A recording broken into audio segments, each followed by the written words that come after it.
নমস্কাৰ দৰ্শকসকল আপোনালোক সকলোকে অমূল্যবাণীলৈ স্বাগতম জনাইছোঁ। আজিৰ ভিডিঅ'টোৰ বিষয় হৈছে শাওণ মাহ আৰম্ভ হৈছে। শাওণ মাহত কৰিব পৰা এটা বিশেষ উপায়, যি উপায়ৰ কথা শিৱ পুৰাণত উল্লেখ কৰা আছে আৰু এই উপায়টো কৰিলে ইচ্ছা পূৰণ হোৱাৰ লগতে যি কামতেই হাতত ল'ব বা যি কাম আৰম্ভ কৰিব সফলতা লাভ কৰিব।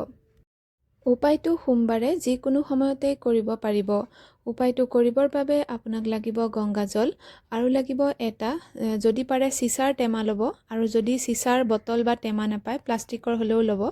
তাতে আপুনি ভৰ্তিকে ভৰাই ল'ব জালুক। জালুক নিশ্চয় চিনি পায়, গোলমৰিচ বুলিও কোৱা হয়। তো জালুক আপুনি এক টেমা ভৰ্তিকে ভৰাব আৰু এই সামগ্ৰী লৈ আপুনি গা ধুই পৰিষ্কাৰ কাপোৰ পিন্ধি ওচৰৰে কোনো মহাদেৱৰ মন্দিৰলৈ যাব। আপোনাৰ ইচ্ছা অনুসৰি চাকিও দিব পাৰে, বেলপাতো অৰ্পণ কৰিব পাৰে। যদি বেলপাত অৰ্পণ কৰে তিনিটীয়া বেলপাত অৰ্পণ কৰিব, কাৰণ তিনিটীয়া বেলপাতকহে এটা বুলি ধৰা হয়। আৰু বেলপাত তিনিটাৰ গুৰিত যিটো গাঁঠি থাকে সেই গাঁঠিটো ভাঙি দিব, তাৰপিছতহে আপুনি অৰ্পণ কৰিব, তেতিয়াহে পূৰ্ণ ফল পোৱা যায়। আৰু এইখিনি কাম কৰাৰ পিছত আপুনি এইখিনি কাম কৰি থাকোঁতে যিটো টেমা লৈ গৈছে জালুকৰ, সেই টেমাটো শিৱলিংগৰ ওচৰতে থৈ দিব বা শিৱলিংগৰ কাষত থৈ আপুনি কামখিনি কৰি ল'ব। লগত লৈ যোৱা গংগাজলখিনি শিৱলিংগত অৰ্পণ কৰিব বা অভিষেক কৰিব।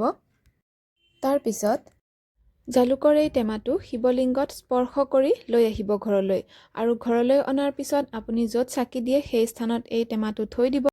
আৰু যেতিয়াই আপুনি কোনো কামত বাহিৰলৈ ওলাই যায় এই টেমাটোৰ পৰা এটা মাত্ৰ জালুক লগত লৈ যাব আৰু ঘূৰি আহোঁতে এই জালুকটো কোনো গছৰ গুৰিত দি আহিব। এনেকৈ কৰিব আপুনি সকলো কামতে অনায়াসে সফলতা লাভ কৰিব, আৰু কোনো মনৰ ইচ্ছা থাকিলে সেয়াও পূৰ্ণ হ'ব। মহাদেৱৰ মন্দিৰত এই কামখিনি কৰোঁতে মনৰ ইচ্ছাটোৰ কথা কৈ আহিব। দৰ্শকসকল, আজিৰ ভিডিঅ'ৰ ইমানতে সামৰণি মাৰিছোঁ। ধন্যবাদ।